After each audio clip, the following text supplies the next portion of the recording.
panen lu gimana, Pak? Ini lagi jelek banget nih. Tapi gua nggak tahu tuh kenapa. Katanya tahun ini tanah kita mau digusur semua sama pemerintah buat dijadiin tambang. Ah, serius? Nggak tahu. Saya dengar dari tadi dari kelurahan si desa. Gimana nih? Itu ya. Terus gimana dong dalam kerjaan kita? Yang mau gak mau juga deh. Lah, lu siapa? Permisi para bapak-bapak petani sekalian, saya dari pemerintahan, dari Kementerian Pertambangan ingin menginformasikan bahwa tanah ini akan digunakan untuk pertambangan dan kalian akan digusur akhir bulan ini. Lah, yang lu bilang bener, Jos. Kita gimana, Pak, tanahnya? Ya, itu menjadi urusan dari kalian masing-masing sebagai petani, tapi tanah ini sangat dibutuhkan untuk perkembangan negara kita. Lah, Pak, kita perlu makan, Pak. Keluarga kita gimana dong gitu? Kalian bisa mencari pekerjaan yang tidak menggunakan lahan ini, karena lahannya akan digunakan untuk pertambangan. Wah, ini sih gak ngotak sih. Kisah seperti ini bukanlah kejadian langka di negeri kita. Dari Kalimantan hingga Sumatera, banyak masyarakat kecil kehilangan tanahnya. Mereka terpaksa pindah, hidup dalam ketidakpastian, sementara lubang-lubang bekas tambang dibiarkan menganga. Inilah wajah nyata Indonesia yang kaya sumber daya, tetapi justru sering melukai rakyatnya sendiri. Semua ini hanyalah satu fragmen dari masalah yang lebih besar.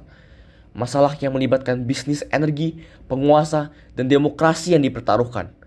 Dan ketika semua benang kusut ini ditarik, kita sampai pada suatu cerita yang terangkum dalam sebuah film dokumenter. Sebuah film yang berjudul Sexy Killers.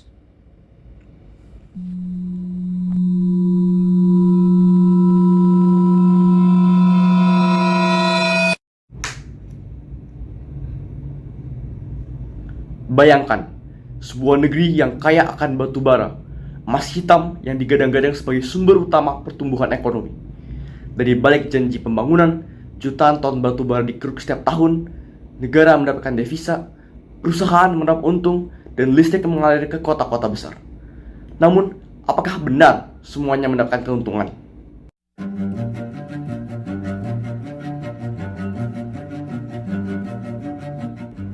Film Sexy Killer secara gamblang membeberkan paradoks pembangunan Indonesia yang mengorbankan kesehatan masyarakat.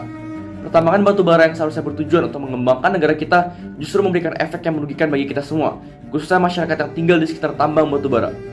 Dari sisi lingkungan, pertambangan batu bara menyebabkan kerusakan signifikan seperti deforestasi, degradasi lahan, erosi, dan kehilangan habitat yang mengancam keanekaragaman hayati, menurut data dari Yayasan Indonesia Cerah pada tahun 2024. Polusi udara dari pembakaran batu bara menghasilkan sulfur dioksida, nitrogen oksida, partikel halus, dan gas rumah kaca CO2 yang berkontribusi pada pemanasan global dan perubahan iklim. Pencemaran air juga terjadi akibat limbah tambang yang mengandung logam berat dan bahan kimia berbahaya, sehingga itu juga sekaligus berdampak signifikan terhadap sektor pertanian. Tidak hanya bagi lingkungan, polusi ini juga menimbulkan dampak kesehatan yang signifikan.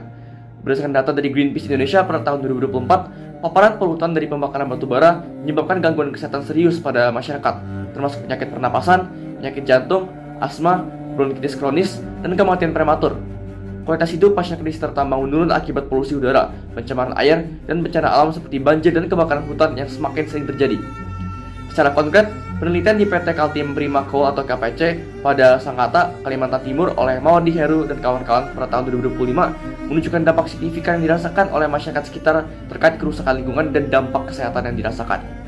Kemudian, menurut penelitian dari Hasuti Tahir dan kawan-kawan pada tahun 2022, aktivitas tambang batubara di Kutai Kartanegara, khususnya di wilayah Sanga-Sanga dan Marangkayu, menyebabkan konflik sosial berkepanjangan baik secara horizontal antar warga maupun vertikal antar warga dengan pemerintah dan perusahaan tambang.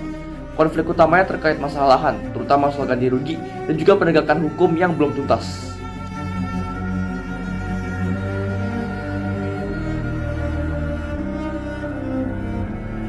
Negara memiliki kewajiban penting dalam mengelola sumber daya alam batubara agar tidak merugikan masyarakat. Kewajiban tersebut diatur dalam Undang-Undang Nomor 4 Tahun 2009 tentang Pertambangan Mineral dan Batubara serta perubahannya Undang-Undang Nomor 3 Tahun 2020. Isi dari undang-undang tersebut adalah bahwa negara harus menguasai dan mengelola sumber daya batubara untuk sebesar-besarnya kemakmuran rakyat sesuai dengan pasal 33 UUD 1945. Ini mencakup penetapan kebijakan, standar nasional, peraturan, serta pengawasan ketat terhadap kegiatan pertambangan untuk mencapai keberlanjutan lingkungan dan sosial. Kemudian tentunya pengelolaan sumber daya alam ini harus sesuai dengan konsep pembangunan berkelanjutan atau Sustainable Development Goals. Secara spesifik mengacu kepada beberapa aspek krusial berikut. Yang pertama, SDG 1 tanpa kemiskinan. mengurangi kemiskinan dengan memastikan manfaat ekonomi dari pertambangan dapat dinikmati oleh masyarakat sekitar melalui lapangan kerja dan pemberdayaan ekonomi masyarakat sekitar tambang. Yang kedua, SDG 3, kesehatan dan kesejahteraan, melindungi kesehatan masyarakat dari dampak negatif pencemaran udara dan air akibat aktivitas tambang batu bara. Yang ketiga, SDG 8, pekerjaan layak dan pertumbuhan ekonomi, menyediakan pekerjaan layak di sektor pertambangan, memastikan pertumbuhan ekonomi yang inklusif dan berkelanjutan dengan mempromosikan praktik pertambangan yang bertanggung jawab dari pemberdayaan masyarakat lokal. Yang keempat, SDG 12, konsumsi dan produksi yang tanggung jawab, mendorong pengelolaan sumber daya batu bara yang efisien dan ramah lingkungan, termasuk reklamasi lahan bekas tambang agar tidak ada masyarakat yang rugi.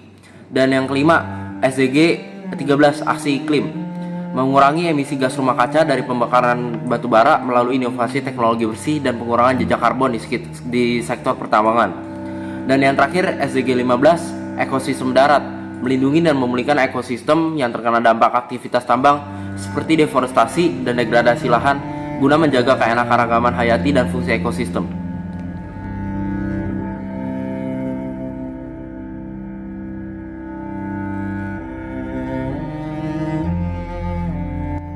Berikutnya, dengan masalah sebesar ini kita juga harus memberikan beberapa solusi ataupun saran solusi. Yang pertama, kita dapat menyebarluaskan bagi kita para masyarakat desa. Kita dapat menyebarluaskannya dengan menggunakan sosial media, sekolah, kelompok pengajian, komunitas pemuda, dan juga kegiatan budaya. 5 kata ini dapat digunakan untuk memperluas kesadaran publik tentang masalah yang terjadi sekarang seperti Kalimantan. Berikutnya, untuk pemerintah dapat menerapkan masa transisi dan juga penurunan pekerjaan, di mana masa transisi selama minimal 6 bulan akan digunakan bagi para petani mencari pekerjaan baru dan juga mata pencaharian yang baru. Dan jika mereka gagal melakukan dalam 6 bulan, mereka harus mendapatkan lahan di tempat yang berbeda dan juga tidak digunakan untuk pertambangan. Dan berikutnya adalah standar ketat lingkungan dan kesehatan. Indonesia perlu mengadopsi standar mutu udara yang lebih ketat, mendekati rekomendasi WHO dengan ambang batas PM 2,5 tahunan maksimum 5 mikrogram per meter kubik. Jauh lebih rendah daripada standar nasional saat ini, yaitu 15 mikrogram per meter kubik. Uni Eropa dan AS adalah contoh negara dengan regulasi ketat. Mereka menggunakan EU Air Quality Standards dan US Clean Air Act yang berhasil menurunkan polusi dan meningkatkan kesehatan masyarakat. Pemerintah juga didorong untuk memperkuat pengawasan emisi industri dengan sistem monitoring real-time dan memberikan sanksi tegas bagi para pelanggar. Berikutnya adalah kebijakan berbasis SDGs. Pemerintah harus menjelaskan seluruh kebijakan energi dengan target SDGs, misalnya menghentikan subsidi batu bara dan mengalihkan dana tersebut untuk energi terbarukan, pengembangan transportasi hijau, serta rehabilitasi lahan bekas tambang. Dengan cara ini, pemerintah tidak hanya menyelesaikan masalah lingkungan, tapi juga memperkuat posisi Indonesia di kancah internasional sebagai negara yang berkomitmen pada pembangunan berkelanjutan. Berikutnya adalah penerapan dana jaminan reklamasi atau reclamation bond.